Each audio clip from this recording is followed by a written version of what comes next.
Bienvenue sur la chaîne de Gordon et Murdoch. Aujourd'hui, nous parlons de la bande dessinée de Captain America fait par Ed Brubaker. C'est ça. Qu'est-ce que je fais ici, moi? On va commencer avec Ed Brubaker qui est quand même méga connu dans le milieu du comics. C'est un scénariste qui a commencé à écrire des policiers assez tôt, à la fin des années 80. Un scénariste de thriller policier à la base. À partir de 2004, il est rentré chez Marvel. Et pendant 8 années consécutives, il nous a fait beaucoup de Captain America. Il a réécrit Captain America récemment. Et il a repris aussi Uncanny X-Men. Donc voilà, Brubaker, fidèle à sa réputation de grand scénariste des comics de chez Marvel. Steve Epting au dessin, lui aussi il commence sa carrière fin des années 80. Au milieu des années 90, il bosse sur pas mal de X-Men. À partir de 99, il arrive chez DC, il s'attaque à Superman et Aquaman. Yes. Et à partir de 2004, il rejoint Ed Brubaker chez Marvel pour travailler sur Captain America et d'autres séries Marvel. D'autres séries Marvel. Au début de ce récit, le soldat de l'hiver, un mythe de la guerre froide, refait surface. Notre ami Captain America, en apprenant l'identité potentielle De ce soldat va devoir refaire face à ses anciens démons, puisqu'il s'agit de son ancien meilleur ami. Le premier fait marquant de cette histoire, c'est qu'on est déjà au milieu d'une investigation, effectivement, où il y a d'un côté le général Luquin, qui est un ex-agent du KGB, qui est le directeur d'une grosse société, une grosse multinationale, et le Shield de l'autre. Ce connard de Luquin, il a un cube cosmique, il fait un attentat, baston général. Au milieu de tout ça, qui surgit pour sauver la vie du Cap d'ailleurs, le soldat de l'hiver, au loin, et il lui semble en tout cas reconnaître son ami. Bucky. Étant donné qu'on se doute de l'identité du soldat de l'hiver, aussi bien du côté du Shield que de l'autre côté d'ailleurs, on a le droit en fait dans cette histoire, et ce sera notre deuxième fait marquant, à tout le processus de création qui transforme Bucky Barnes en soldat de l'hiver. Bucky Barnes, en fait, il a été retrouvé après un crash d'avion pendant la Seconde Guerre mondiale dans l'eau glacée. Il y a un sous-marin russe qui a récupéré le corps de Bucky Barnes. Ils ont créé un super soldat de ouf, avec un bras en métal, capable de se repasser pour un Américain, parlant plusieurs langues, et en plus de ça, qu'est-ce qu'on apprend? Qu'il ne vieillit pas. Pourquoi? Parce que le processus du soldat de l'hiver, c'est on fout en cryogénisation là, donc tu vieillis pas, on te sort de ta boîte, tu vas tuer un mec, et tu reviens au frais. Ça commence un petit peu à déraper, il commence un petit peu à se rappeler, à se remémorer certaines choses, et du coup, effectivement, il laisse des indices derrière lui, et ça ne va pas échapper au cas. Enfin, le troisième fait marquant, c'est la fin de ce récit, la rencontre entre Bucky, soldat de l'hiver, et Captain America. Comment est-ce qu'on en arrive là? Et ben en fait, comme on l'a dit, il y a une investigation en fait tout au long de ce récit autour d'un cube cosmique, une arme de destruction massive. Captain America, disons, ça l'arrange bien de se retrouver sur cette histoire pour aller retrouver le soldat de l'hiver. Il va y aller avec le Faucon et il va aussi demander de l'aide à Tony Stark pour retrouver le soldat de l'hiver, Bucky Barnes. Ils vont se rencontrer, va y avoir de la baston, va y avoir des discours tragiques, mélodramatiques, tout ce qu'on veut, etc.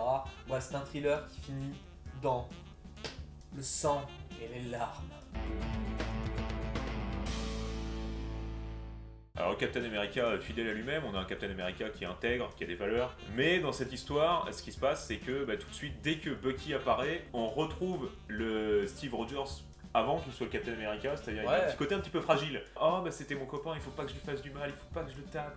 Non, c'est mon copain, il faut que je le sauve. Il lui arrivait des malheurs. Un Captain America un petit peu en retrait devant Steve Rogers. Bucky, c'est un robot, son cerveau étant bouilli depuis 70 ans. Donc forcément, il disjoncte, il fait des missions et il s'attaque au Cap. C'est un excellent tueur, un excellent assassin, un excellent agent de terrain. Niveau personnalité, on a le droit à une coquille vide, quoi.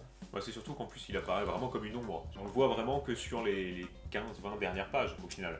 Il fait honneur à sa réputation, voilà. Quoi. On a le méchant, le soldat de l'hiver, et au-dessus on a le général Luquin qui le manipule à l'aide du cube cosmique, en fait qui lui est intéressé par l'argent et le pouvoir que peuvent lui donner ce cube, cette arme, qui du coup se sert du soldat de l'hiver pour arriver à ses fins. Nick Fury et Sharon Carter, on va les mettre ensemble puisque ce sont des membres apparents du Shield. Nick Fury qui ne déroge pas sa réputation de main de fer, mais dans un gant de soie. Fury quoi. Tu vois, le représentant quoi du Shield. Mais d'un autre côté, il voit Captain un peu péter un plomb et il lui lâche un peu du lest. Sharon Carter. Sharon Carter, exactement. Alors là, elle a un petit peu le rôle, et c'est un petit peu d'ailleurs déplorable, le rôle de de la gonzesse dans l'histoire, quoi. Enfin, ça me fait de la peine de le dire, mais elle est là pour réconforter le Cap, quoi. Elle est là, bah dis donc, fais attention quand même à toi, fais attention. Je trouve qu'elle a un rôle un petit peu creux, voilà. Ça se comprend puisque c'est son ex, c'est son amant, enfin c'est sa maîtresse, tout ça machin, mais ça fait un peu con-con quand on lit les passages avec Sharon Carter. C'est pas top quoi. Et en dernier, on a les deux alliés du Cap qui sont Faucon et Iron Man Tony Stark. Hein. Faucon, très fidèle à lui-même. Cap, t'as besoin de quoi Qu'est-ce que tu veux faire? Cap il dit ouais, je vais faire une mission et tout, c'est un peu borderline, j'ai pas trop le droit de la faire. Faucon il fait ouais, je m'en bats les couilles, t'es le capitaine, je te suivrai dans la mort, même s'il faut aller buter des nains en enfer, je le fais. Et Iron Man, Tony Stark, on se rend compte que il est encore très copain avec le Captain. Ça se passe quand même après la séparation des Avengers et juste avant Civil War, cette histoire. Captain America demande à Tony Stark de les accompagner pour la baston finale en fait contre le soldat de l'hiver. Tony Stark regrette de ne pas pouvoir y aller et en fait il peut pas être vu là-bas en tant que Tony Stark. Il est assis, il a la tête dans les mains et on sent qu'il est touché de ne pas pouvoir aider son ami le Captain. Et Captain lui met la main sur l'épaule et lui dit t'inquiète, pas de soucis Tony, ça le fait. On a vraiment affaire à un thriller qui est très sombre. Pour justement appuyer encore plus cette darkness, on a le dessin qui sert vraiment à rajouter de la... C'est dark. Quand tu réfléchis à ce que tu es en train de lire, tu te dis c'est un peu con quoi. C'est clairement con quoi. C'est là qu'il dit que dans le contexte il y a con. Le gentil américain Captain America, défenseur de la liberté et du pays Voilà, qui veut sauver son copain qui a été manipulé par le méchant russe. Qui a un côté Rocky 4 quoi. Et encore Rocky 4 ça passait parce que c'était encore la guerre froide là, on est dans les années 2000. Merde les gars, faut grandir quoi. Je vais commencer par ce que j'ai bien aimé, et là il n'y a aucun doute possible, j'ai vraiment surkiffé les dessins. Les dessins sont fabuleux, on a vraiment du très bon travail de la part d'Epting, mais en fait c'est tout ce que j'ai aimé dans cette histoire. Le scénario est moyen, je ne veux pas dire que je l'ai aimé ou que je ne l'ai pas aimé, mais alors ce qui est vraiment d'une connerie, mais monumentale à mon goût, c'est le dialogue. On a vraiment des dialogues qui sont pitoyables, qu'on a l'impression de regarder un dessin animé pour les gosses quoi. Je peux pas t'abandonner, mais Tony Stark il est là, bon bah alors je vais t'aider. Que des trucs comme ça et qui viennent nous sortir en fait de l'histoire, et c'est dommage parce que ça pourrait être bien. Non, pour moi ça pourrit l'expérience. Captain America, le soldat de l'hiver, je l'ai lu, je le relirai pas, je regrette pas que tu me l'aies prêté parce que ça m'aurait fait chier d'avoir acheté ce truc là. Ce que je rajouterais aussi, c'est que le Captain America n'est pas un personnage que j'apprécie particulièrement, donc j'avais pas forcément beaucoup de plaisir non plus à lire ce truc là. Beaucoup d'attentes non plus. Okay. Donc voilà, c'est à peu près à la hauteur de ce à quoi je m'attendais. On a une histoire qui est moyenne et des bons dessins, mais des dialogues qui sont vraiment là pour desservir totalement ce qu'on est en train de lire, et c'est vraiment dommage. Cette histoire, le soldat de l'hiver, est prenante, c'est un bon thriller, absolument d'accord avec toi sur le dessin qui est fabuleux, où on a vraiment droit à une noirceur qui va dans le sens des sentiments et des émotions éprouvées par les héros. Quand tu essaies d'être badass, d'être sérieux, d'avoir un ton comme ça, sans être cucu en français, en VF, c'est compliqué quoi. On l'a lu en VF tous les deux, effectivement, je pense que la version originale doit être peut-être un peu plus brute de décoffrage, et ça éviterait peut-être de lire des choses un peu du style « Oh oui, oh putain c'est mon copain, oh là là, c'est très grave ce qui se passe, tatata ». Et effectivement, ou alors des dialogues un peu ridicules qui interviennent au milieu des combats. Pour apprécier, je pense, ce genre de lecture, il faut lire l'arc complet, parce que Brubaker a un talent pour t'amener d'un point A à un point B qui va être très éloigné et de faire une histoire complète, hyper dense, hyper détaillée, hyper bonne. C'est un bon chapitre, sans plus, dans une histoire et dans un arc complet qui est vraiment magnifique et génial, quoi. Pour mon conseil de lecture, eh bien, écoutez, je vais être très honnête avec vous, je vais vous conseiller une histoire, une bande dessinée qui est à peu près le même niveau, au niveau des dialogues, que ce Captain America. C'est tout simplement Petit ours brun a le bras cassé. Puisque là, je pense que vraiment, au niveau du dialogue et du scénario, on est à peu près au même niveau. Donc écoutez, foncez, ça coûte 2,50 €, c'est quand même un investissement beaucoup plus intéressant que ce truc. Allez-y. Pour un conseil de lecture, je vais rester chez Marvel et je vais vous conseiller une BD que bien d'entre vous ont très certainement lu. C'est The Amazing Spider-Man, Une chance d'être en vie, le tome 1. Moi qui suis pas particulièrement fan de l'homme araignée, j'ai beaucoup apprécié ce comics, qui est léger, qui est facile à lire, qui est court. Voilà, c'est une histoire vraiment, on ouvre le bouquin, on se dit « Oh, c'est pas long, il y a de l'humour, les dialogues sont bons. » C'est pas exceptionnel, mais c'est un bon petit comics à lire comme ça, tranquillement posé.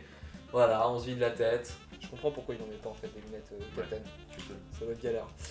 Merci à vous d'avoir regardé cette vidéo, c'était super cool. Merci Luduc qui a fait notre intro, hein, super sympa. Allez sur sa chaîne, ça déchire. On est très content aussi de vous lire dans les commentaires. On vous fait des bisous.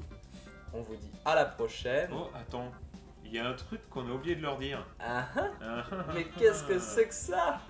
Dans cet épisode, vous allez pouvoir jouer avec Gordon et Murdoch et la boutique Nostalgeek que tient notre copain Miguel. On vous laisse là aussi le lien dans la description. Le but du jeu va être très simple. On vous propose de gagner. Je vais essayer de la mettre au montage après dans ce coin-là, par ici. Pardon. Une figurine pop de Captain America en lien avec l'épisode. Putain, qu'est-ce qu'on est malin. Oh, qu'est-ce qu'on est malin. Ah là là, la Et en plus malénitude. de ça, on vous fait découvrir des sites trop cool. Mais alors là, vous vous dites, mais comment est-ce que je peux gagner cette superbe figurine? Oh Eh bien, c'est très simple. Nous avons caché sur notre chaîne une vidéo en non répertorié oh. qu'il va falloir trouver. Et Ah comment la ah. trouver? Eh bien, dans cette vidéo, sur une des frames de la vidéo est caché le lien. Donc, il va vous falloir vous retaper tout cet épisode de merde Eh en ouais. entier pour retrouver le lien de la vidéo qui vous permet de gagner. Nous tirerons au sort le gagnant parmi les gens qui auront commenté sur la vidéo à trouver. C'est pas vrai. Et si. Bon courage, on espère que ça va vous plaire et que vous serez nombreux à participer. Bisous bisous. Bisous bisous. Ah, ah. Ah, ah. Oh, et oubliez pas de vous abonner aussi sur la chaîne Luduc. Ça, c'est ma chaîne, moi. Amenez beaucoup d'abonnements.